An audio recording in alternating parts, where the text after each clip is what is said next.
तोर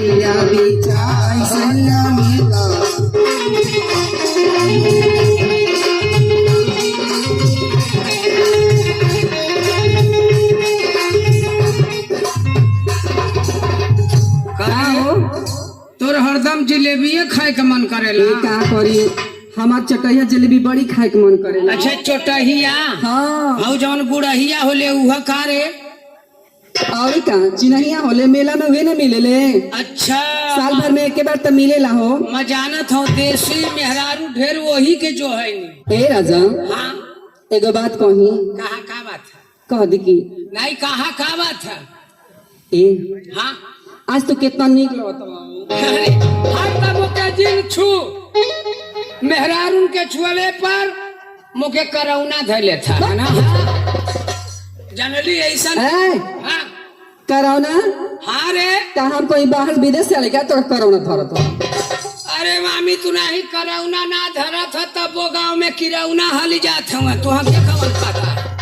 हाँ करौना किरौना ना होला। हाँ करोना कोरोना। हाँ मजानो किरौना का एक तो छोड़ा भूला मत।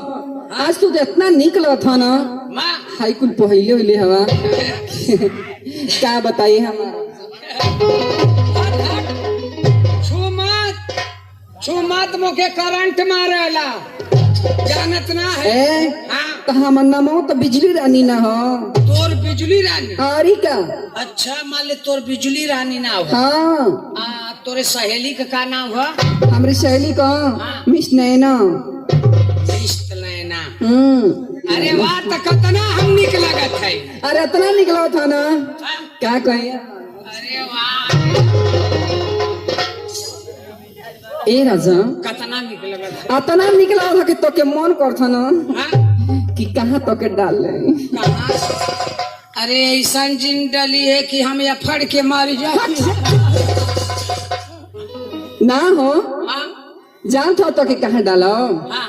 अपने आँखिया में। आँखिया में? हाँ हमारा राजा जी। करे मैं तना बढ़िया रहूं तो कैसे हलबो रे? कैसे हलबो रे? तब कथी मैं अपने आँखिया में डालबू कैसे डाल लेबू? जाना तो कैसे डालो? हाँ तो के हाँ क्या करम ना हाँ कि बाती नहीं रहे तेरे पूर के। अच्छा रुई का हाँ पूर देवी। हाँ हो। अच्छा रुई के बाती बना के हाँ एगो कुहारे घर से इतना बड़ी की दिया नहीं ले। अच्छा दिया वा हाँ छोटा की छोटा की। अरे हाँ अब आ वही में ना हाँ। थोड़ा सा घी डाल दे। घी हाँ डाल देवी और का तब फिर क्या करबी? आ वही में ना बतिया डाल के हाँ अमचीसा से धरा दे।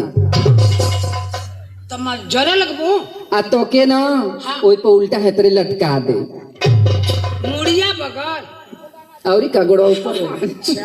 ठीक है मुड़िया बगर। आ तू ना हाँ। वही पर चूर चूर चूर चूर क के जरे लग। एकदम चरचरा एकदम जोर के करी खादम करिया ये मुले करिया हो जाइबा। और ये बाप जैसे मान ले कि रुई के माले तेल में बोर देली जरेबी तो चरचराला और वही तक मुखे चर चर चर चर। हाँ जब तार पसीना वाले तो अच्छा चरे करे। और ये बाप रे बाप फिर क्या करेगी? आ जब तू जोर के ना हाँ। एकदम करिखा हो जे बार राखी नहीं हो। हाँ कोयला नहीं हो। अच्छा तो क्या करम ना हाँ कि कहते हैं कि डिबिया में बंद कर दे। डिबिया में? हाँ मुझे बंद कर दे। हाँ करे जब बंद करबी तो मैं कैसे लेबू रे? जैसे ससुइया कैसे लेबू? कैसे बोला हम बन तो बड़ी मार मार। नहीं जैसे ससुइया कैसे लेबू? हे हाँ कभी कभी डिबिया के ना थोड़ी सा खोल दे। अच्छा तनी सा खोल दे। हाँ। तब तो मैं ले ही लेबू। क्या ले बा?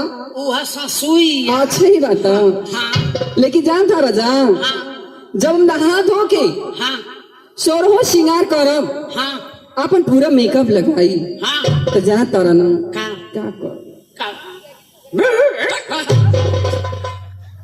खाली कुत्ता बोलती। हाँ का करबी तब?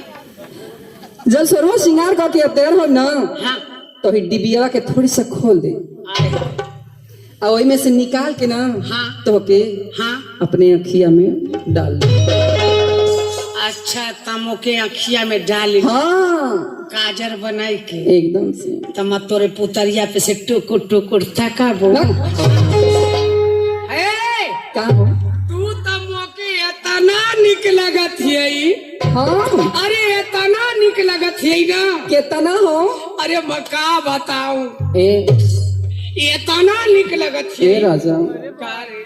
तू ही खाली निकलत है अरे कि हऊ कैमरा वाला भैया भी अरे बहुत जाने के निक लगत है अरे कैमरा वाला से पूछा ना तू नौ के निकलत है कि ना तो नहर लोग के इतना निक लगत है ना कि नहर लोग के पास जगह